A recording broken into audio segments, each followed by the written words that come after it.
अरे भाई साहब, जब प्रिया सुहानी घर पे आई तो उनको देखने के लिए बहुत सारा भीड़, लगभग हजारों लाखों के भीड़ में लोग देखने आए।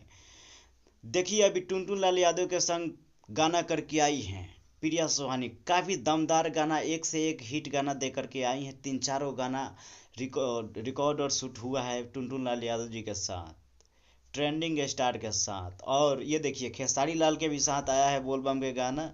काफ़ी हिट गाना दे करके आई हैं और इनका कोई जोड़ा नहीं है। अभी इतना आगे निकल रही हैं। अब देखिए, इनके साथ एक फिल्म आ रहा है इनके साथ। इनको तो आप लोग सब जानते ही होंगे। इनके छोटी बहन बनी है प्रिया सुहानी एक फिल्म में, जिनका फिल्म का नाम है सैया सिपहिया मोरा। उस फिल्म में इनकी छोटी बहन का रोल निभा रही हैं प्रिया सुहानी।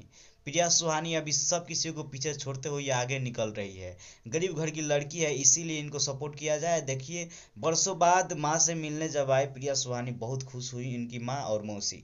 दोनों आदमी बहुत खुश हैं। और आप सब भी ऐसे प्यार प्यार आशीर्वाद दें प्रिया सुहानी को और आगे बढ़ाते रहिए। धन्यवाद।